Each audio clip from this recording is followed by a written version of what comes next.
South Asia forum for art and creative heritage के banner तले तीसरा index valley international film festival का आयोजन धर्मनगरी वृंदावन में किया जा रहा है। छठीगढ़ मार्ग स्थित फनलैंड में 18 से 23 दिसंबर तक आयोजित फिल्म फेस्टिवल में जहां विभिन्न भाषाओं की फिल्मों का प्रदर्शन किया जा रहा है, वहीं ख्याति प्राप्त कलाकार भी सहभागिता कर रहे हैं। इसी श्रृंखला में फेस्टिवल में शिरकत करने आए मशहूर फिल्म अभिनेता विनय पाठक मंगलवार को पत्रकारों से मुखातिब होते हुए उन्होंने वृंदावन की आत्मिकता एवं प्राचीन संस्कृति पर फिल्म एवं नाटक बनवाने के सवाल पर कहा कि इससे पहले से काम शुरू किया हुआ है और ये खुद यह शूटिंग भी कर चुके हैं। बॉलीवुड में ड्रग्स के संचलन पर उन्होंने कहा कि बॉलीवुड ही नहीं पूरे समाज में फैल चुका है, इसकी भी वर्तना करनी चाहिए, इसको रोकना चाहिए। वृंदावन में फेस्टिवल आयोजन करने के सवाल पर उन्होंने कहा कि अधिकांश बड़े काम बड़े शहरों से ही शुरू होते हैं और छोटे शहर वंचित रह जाते हैं। इसी को देखते हुए संस्था ने यहाँ इंटरनेशनल फिल्म फेस्टिवल आयोजित कर यहाँ के युवाओं को अपनी प्रतिभा निखारने एवं कैरियर बनाने का मौका देने की जरूरत समझा है।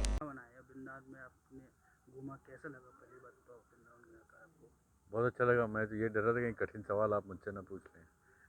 सारे कठिन सवाल हर जी के जिम्मे है। मैं वो कक्षा में एक वो विद्यार्थी होता है ना जो सिर्फ खेल कूद में कठिन सवाल के समय वो कट लेता है वहाँ से, उसके फर्रे बना के आता है फिर एग्ज़ाम देता है। तो मेरे फर्रे हर जी बनाएंगे। लेकिन वृंदावन की जहाँ तक बात है, मैं पहले भी आ चुका हूँ, मैंने यहाँ शूटिंग की है वृंदावन की। तो भाई साहब का जो सवाल था कि यहाँ पे आपने मतलब यहाँ की कहानी, अभी एक बहुत हिट फिल्म आई थी लुका छिपी, जिसमें मथुरा और वृंदावन की कहानी थी और वो आज के मसले को लेके थी कि कैसे एक तो हमारा जो पुरातन संस्कृति है हमारी, लेकिन हम रह तो रहे हैं आधुनिक युग में, तो वो तालमेल कहाँ से बनेगा, वो सामंजस्य कहाँ से आएगा। आप ये तो नहीं कहेंगे हम वृंदावन में हैं तो अपने बच्चों को वृंदावन से बाहर पढ़ने के लिए नहीं भेजेंगे या उनको प्रकृति से रोकेंगे। आप नहीं रोक सकते। आप वृंदावन में अपना इंटरनेट सिर्फ वृंदावन के लिए नहीं लगा सकते। आज के बच्चे दुनिया देख रहे हैं, दुनिया से सीख रहे हैं और प्रगति कर रहे हैं, मानसिक रूप से भी, आध्यात्मिक रूप से भी, साहित्यिक और कला और संस्कृति के रूप से भी।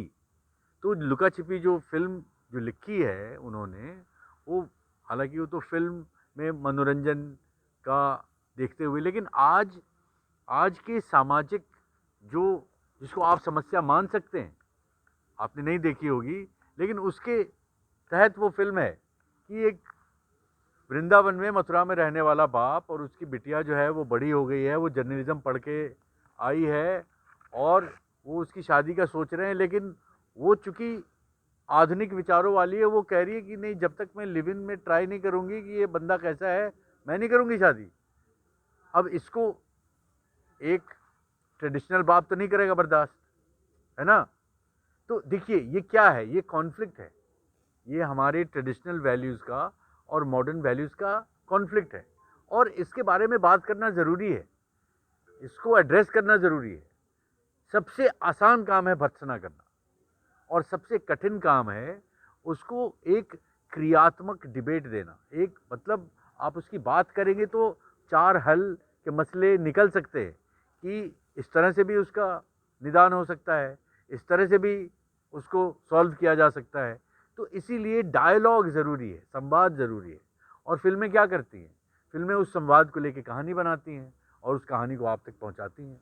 तो ऐसा नहीं है कि जो आपने सवाल किया उस पर काम नहीं हो रहा है, काम बिल्कुल हो रहा है। वो जो सोचने वाले हैं, जो चिंतक हैं, जो राइटर हैं, जो लेखक हैं, जो फिल्म मेकर हैं, जो साहित्यकार हैं, वो ऑलरेडी इस पे काम शुरू कर चुके हैं, आगे बढ़ चुके हैं वो। सर, जिस तरह से बॉलीवुड में ड्रग्स को लेकर प्रचलन बढ़ रहा है, कहाँ, एक वही मैं कह रहा हूँ। तो इस सवाल को आपने जो पूछा ना कि ये बात सिर्फ बॉलीवुड की नहीं है, ये बात हमारे समाज की है। ड्रग्स सिर्फ बॉलीवुड में नहीं हो रहा है भाई, दिल्ली में भी हो रहा है, उत्तर प्रदेश में भी हो रहा है, पंजाब में भी हो रहा है, ठीक है ना। और मैं भर्त्सना करता हूँ ऐसे इन आदतों की। और हम क्या कर सकते हैं, हमारा काम क्या है? हमारा काम है कहानी कहना, तो हम कहानी कहते हैं। हम पंजाब के ड्रग्स की समस्याओं को लेके भी फिल्म हमने बनाई, और ड्रग्स की समस्याओं पे कब से बन रही है फिल्म? आपको याद होगा जब मैं छोटा था, एक सीरियल आता था सुबह डीडी पे, मैं बता रहा हूँ 80 के दशक की बात। तो मैं कह रहा हूँ कि बातें करना, उस पे डिबेट करना और उसकी कहानी कहना, लोगों तक पहुंचाना, लोगों को जागरूक करना ही तो काम है ना। अब आप कह रहे हैं कि अरे वहाँ पे, मतलब आपका जो सवाल था कि ये नोएडा में क्राइम बढ़ गया है, इसके बारे में मैं क्या कह सकता हूँ? वो मेरा क्षेत्र ही नहीं है भाई। नहीं, अभी तो ये भी तो कह सकते हैं कि मतलब सरकारी तंत्र के कारण संस्कृति पर ग्लैमर हावी है। नहीं, ये मैं नहीं कह सकता, क्योंकि मैं नहीं जानता हूँ, मैं मर्मज्ञ नहीं हूँ उसका, ना ही मैं एक्सपर्ट हूँ कि मैं कहूँगी इसकी वजह से ऐसा हुआ है। नहीं, एक समाज कैसे इवॉल्व होता है, उसमें एक एलिमेंट नहीं होते, उसमें 10,000 एलिमेंट होते हैं, ठीक है ना।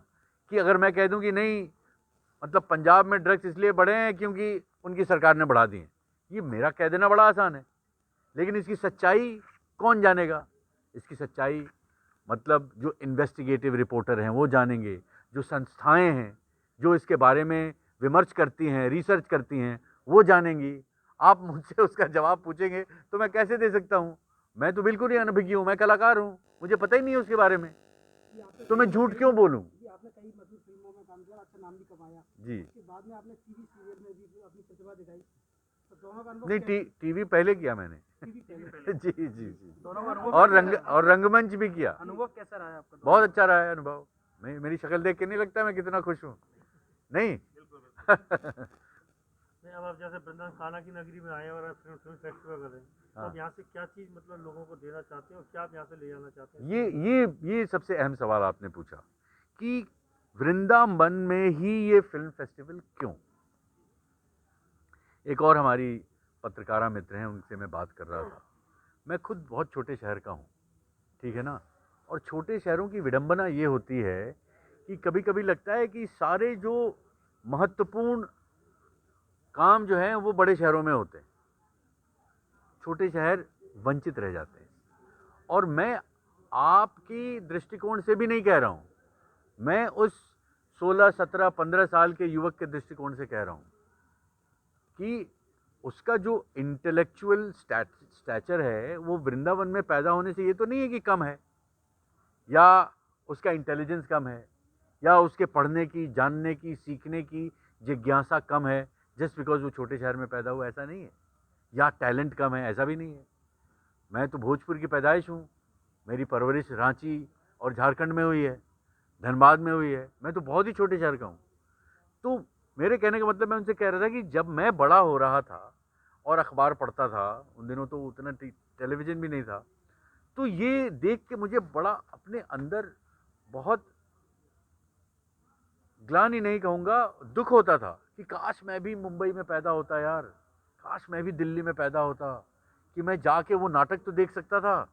मैं ये अखबार में पढ़ रहा हूँ, इंडिया टुडे में और धर्मयुग में पढ़ रहा हूँ कि पृथ्वी थिएटर पे अमजद खान ने चुन चुन करती आई चिड़िया का मंचन किया। बहुत लोगों ने, आप लोगों ने उस खबर को हम तक पहुँचाया, लेकिन मैं उस खबर को देख के मैं क्षुब्ध ज़्यादा हुआ।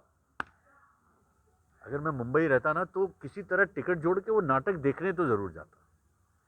तो एक छोटे शहर का आदमी, लड़का, युवा, युवती, कम उम्र के लोग जिनका प्रोग्रेसिव ईयर है, जिसमें वो कहते हैं ना कि स्पंज की तरह होते हैं, आप जो दीजिए वो सोख लेंगे। और मेरी जब लालसा थी आर्ट और कल्चर की तरफ, थिएटर की तरफ, तो मेरे पास साधन नहीं था। छोटे शहरों में साधन नहीं था आर्ट कल्चर का। मैं इस तरह उस्ताद कमाल सबरी का सारंगी वादन नहीं सुन सकता था छोटे शहर में। तो ये जो हर्ष नारायण जी ने ये जो प्रयोजन शुरू किया है कि वृंदावन, मथुरा जैसे छोटे शहर में इन्होंने इतना बड़ा ये मंच है, ये सिर्फ आयोजन नहीं है, आप समझने की कोशिश करें, ये बहुत मतलब दूरदर्शी वाला ये मंच है। और इस मंच पे आप देखिए ये 5 दिन का फेस्टिवल चल रहा है। इस फेस्टिवल में कल मैंने, क्योंकि मैं देश विदेश की फिल्में देखता हूँ, कल मैंने एक डॉक्यू फिल्म देखी यहाँ पे, जो एक बांग्लादेशी फिल्म मेकर ने बनाई, सूफीज़म पे, आधे घंटे की फिल्म थी वो। हाँ, मेरा दिमाग हिल गया कि अरे यार मैंने देखा कैसे नहीं इस फिल्म को, कब आई कब चली गई। अब आप सोचिए कि अगर ये 5वें साल में रहता ये, तो यहाँ का जो युवा वर्ग है वो देखने आता, क्योंकि अखबार में तो कह रहे 5th एडिशन आ रहा है भाई इस फिल्म फेस्टिवल के, इसमें फिल्में अच्छी दिखाते हैं लोग, ऐसी फिल्में जो आप किसी टीवी प्लेटफॉर्म पे नहीं, नेटफ्लिक्स पे नहीं मिलेगा आपको, ठीक है, आप इंटरनेट पे खोजते रहे नहीं मिलेगा आपको, ये कहाँ से खोज के लाते हैं। तो ये मंच है, ये वो शिक्षा है, वो अध्ययन है जिसका कोर्स किसी यूनिवर्सिटी में नहीं चलता है। तो कितनी बड़ी बात है ये, सोचिए कि उसमें इन्होंने, मेरा सौभाग्य है कि उन्होंने मुझे इनवाइट किया है। अब अगली बार ये थोड़ा और बड़ा होगा, मैं शायद अपना एक नाटक लेकर आऊँ यहाँ, 1-1.5 घंटे का नाटक का मंचन करूँ मैं यहाँ पे, जो यहाँ का युवा वर्ग देखे, उसको ये समझ में आए कि नाटक क्या होता है, नाटक के तहत भी हम अपनी कहानी कह सकते हैं, है ना। तो आप सोचिए कि कितनी बड़ी बड़ी चीज़ें इस मंच से हो सकती हैं। सिर्फ फिल्म बनाने की बात नहीं है, जो इन्होंने टैलेंट एक्विजिशन हब की बात की है कि भाई आपने कहा कि ये बहुत हो गया, मैंने इतनी पत्रकारिता कर ली, मुझे एक फिल्म बनानी है, और ये जो विषय है इस पर फिल्म बनानी है। आपने ड्रग्स की बात की कि मैं बनानी है वो फिल्म, ड्रग्स पे, ड्रग्स की तस्करी पे बनानी है, मेरे पास है पैसा, आपने आयोजन किया, ये एक्विजिशन हब है। यहाँ पे आपको राइटर मिलेंगे, यहाँ पे आपको डीओपी मिलेंगे, यहाँ पे, और मतलब बहुत ही रियायत दरों में, क्योंकि ये उतने प्रोफेशनल पारंगत लोग नहीं हैं जिनका करियर 20 साल से चल रहा है मुंबई में। ये वो लोग हैं who want to make a difference, जो एक बदलाव लाना चाहते हैं समाज में। हर्ष नारायण जी वो आयोजक हैं जो हमारे समाज में एक चेंज लाना चाहते हैं, और चेंज जागरूकता का है, चेंज इंटेलेक्ट का है। आपका बौद्धिक विकास हो, हमारे शहर के बच्चों का 18, 20, 16 साल के, मतलब जो यंग एडल्ट्स हैं, उनका बौद्धिक विकास हो, क्योंकि हमारे स्कूल के पाठ्यक्रम में नहीं है ये। हमारे स्कूल के पाठ्यक्रम में अभी भी संगीत नहीं है, जबकि संगीत की दुनिया में हम पिछले कई 100 सालों से अग्रणी रहे हैं, यहाँ तक शास्त्रीय संगीत की बात होती है। तो वो क्यों हमारे पाठ्यक्रम में नहीं है ना। ये रंगमंच क्यों, अब तो वो जमाना भी गया ना भाई, कि वो जमाना गया कि खेलोगे कूदोगे होगे खराब। अभी तो पेरेंट्स चाहते हैं कि हमारा बच्चा क्रिकेटर बने, वो चाहते हैं, हाँ, क्योंकि अब आप प्रगति के रास्ते पे जाके आप एक सुखद भविष्य देखते हैं।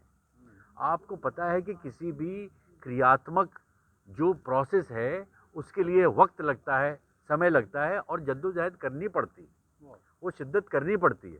तो उसके लिए मतलब जो एजुकेशन है, जो शिक्षा है, वो सब बहुत बड़ा माध्यम है, बहुत ही बड़ा माध्यम है। और मतलब हमारे समय में तो, मतलब मैं तो कह तो रहा हूँ कि हमारे शहर में थिएटर नहीं हुआ था। हम सुनते थे कि मतलब हम रांची में, पहले पटना में कभी कभी होता है, कालिदास रंगालय में टिकटें लगती हैं, और वहाँ पे सचमुच का नाटक होता है। हम विस्मित, हम सपने देखते थे कि एक दिन नाटक तो ज़रूर देखेंगे। और फिर हमें जो मौका मिला, हमने किसी तरह जोड़ तोड़ के, मतलब 8वीं 9वीं में जो नाटक कर सकते हैं, एक एमेचर नाटक।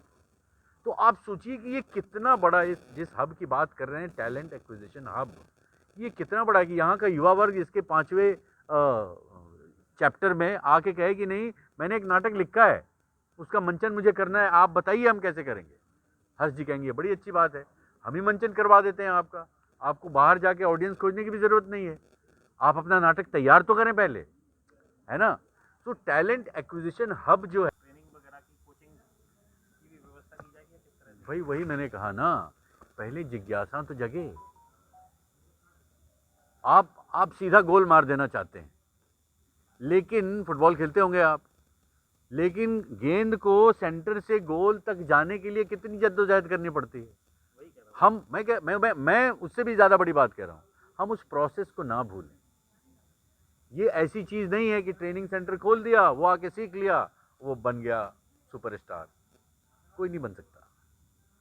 कि आप मतलब ये इंजीनियरिंग से अलग चीज़ है, ये कंप्यूटर से अलग चीज़ है।